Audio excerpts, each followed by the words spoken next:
cái này không không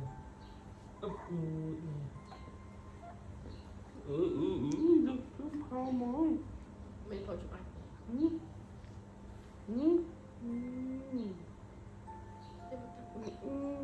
cái gì có tao nói cái nó ít chà ít chà ít chà còn không ít chà chị đâu phải là còn chặt làm người con ai Nam thì mà với mình tập là gì bạn này ăn cho tham với bé thả cái đôi nó cho làm vào rồi bắt Nam mau là hôn ít Nam à thay bạch hai thì tục đôi khi bạch hai thì hai cúp bơ ít chà yeah vâng tự tình mi thế đây sao lấy mà quanh tâm lấy cho lôi máu mi nhỉ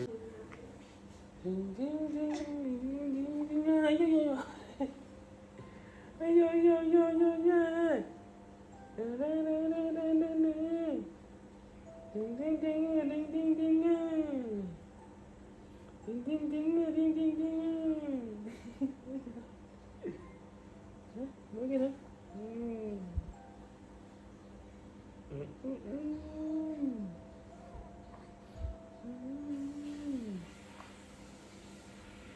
Ây cha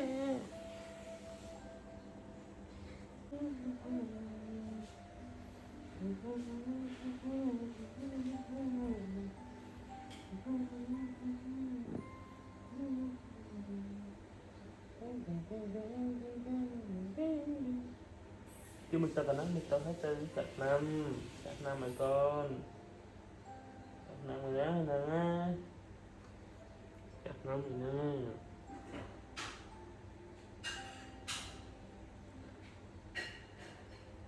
ông bao mòn ai bên chiên đấy bao mòn em bên nhâm bao mòn chiên kìa bao mòn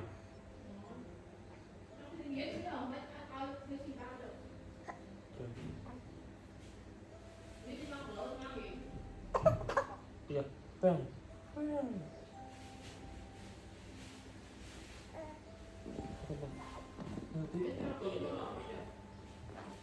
Ege.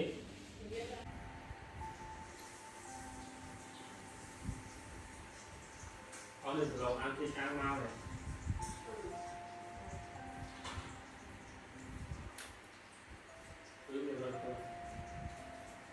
hả Màu là màu tình sông họ bây giờ sẽ ăn mà nó không bị máu đâu thôi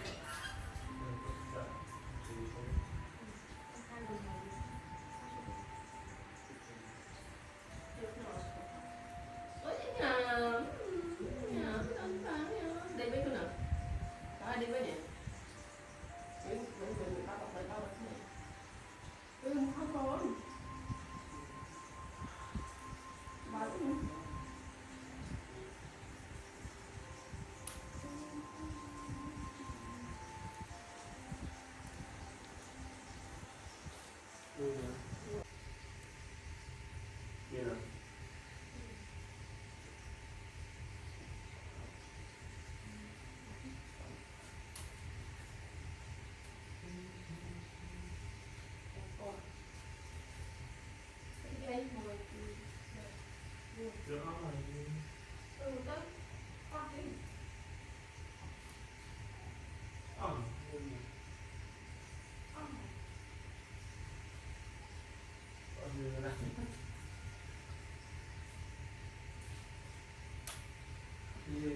chiều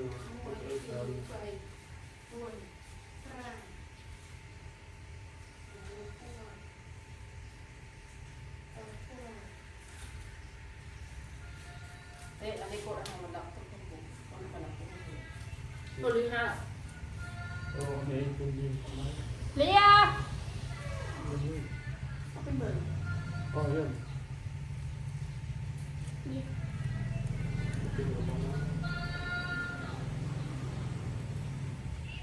Siap betul.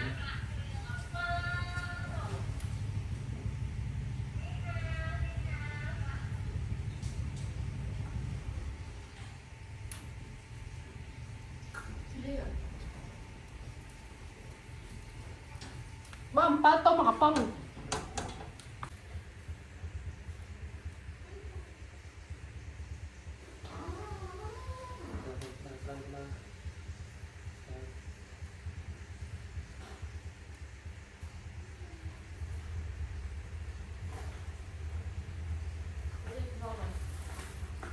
Xong chết xong đâu xong xong thì anh là khai chi.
Phèn, phèn,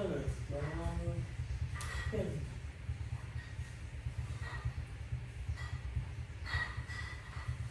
Ông ghé đâu? Ghé sao mày?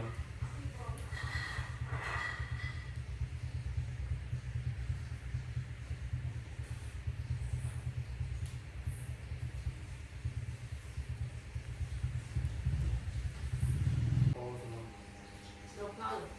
Long Hoa đi. Để nó khơi thôi. Không nạp rồi. Cái đó này. Đó Lừa đó. Lừa bộ nó. Lừa nó. Trở lên đâu?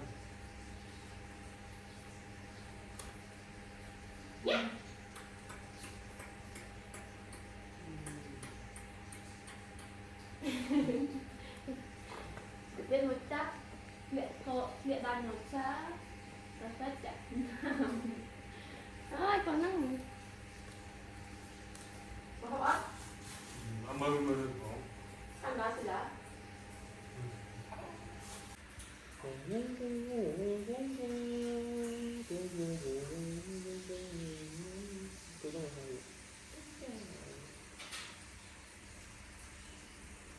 Cái bó tức không? Cái bó là ây dồi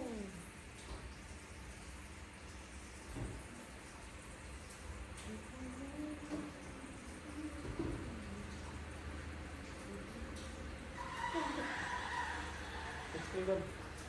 Đau rồi, vậy cái đau rồi. Vì cái đau rồi đấy.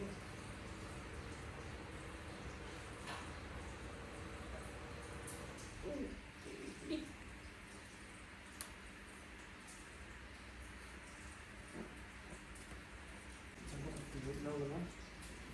Đến đó. Ây da. Đau rồi. Ây da.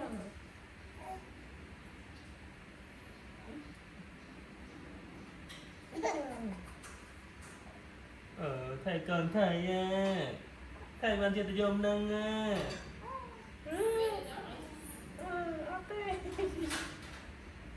Ate mà còn rồi tê không có luôn tinh thần. Ai nè. Ninh ninh nè. Vào class, đi class, ôi xin kênh con nè. Nè. ok bài đợi ba hai rồi Dạ con đây. đã đúng không Con đấy rồi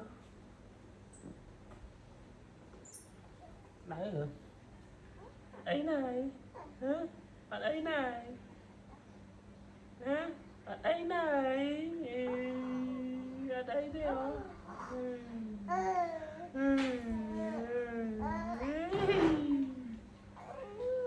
nhanh nè nè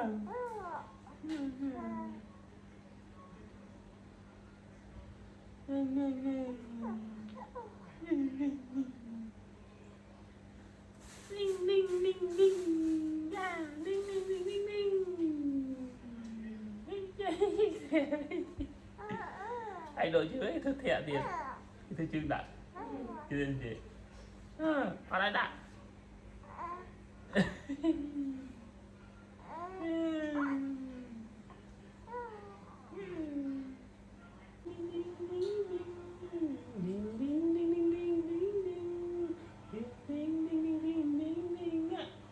mới giờ mưa bạn này đâu mưa bạn vào mấy đâu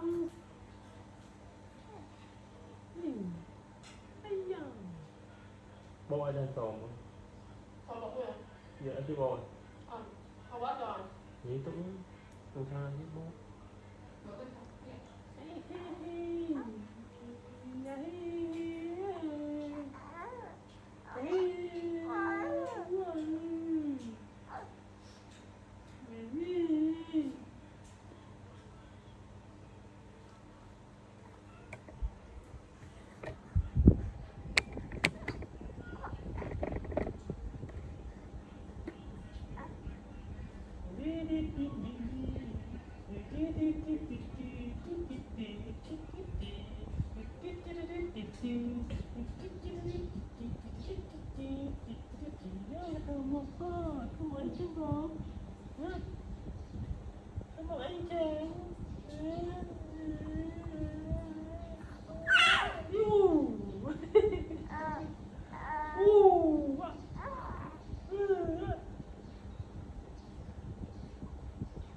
នៅផ្ទះម្នាក់ឯងថ្ងៃនេះជាថ្ងៃអាទិត្យព្រលឹមឡើងម៉ាក់ដែលត្រូវទៅផ្សារក៏ស្រែកប្រាប់អូនទួថាម៉ាក់ត្រូវទៅផ្សារបន្តិចកូននៅផ្ទះម្នាក់ឯងបានទេនៅផ្ទះម្នាក់ឯងបានទេកូនបានម៉ាក់អូនទួងក់ក្បាលនិយាយ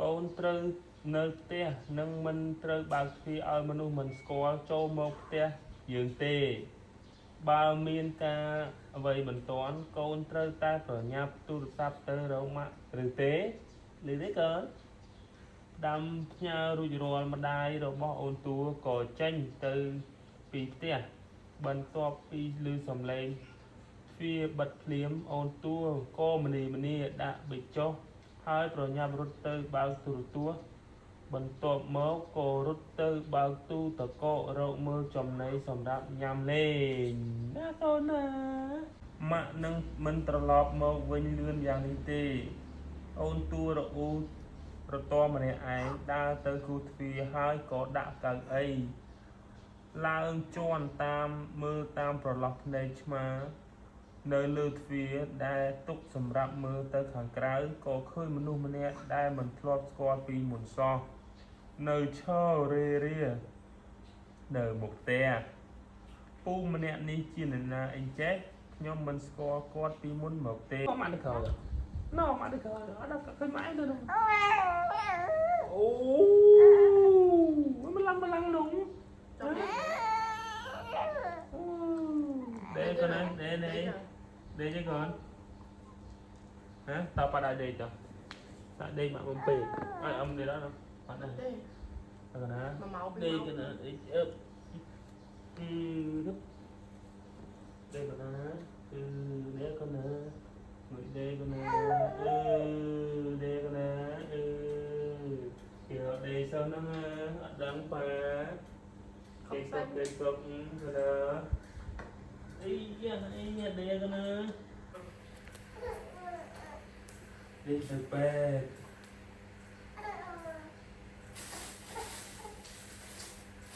kiểu như bà hào bằng bóng lắm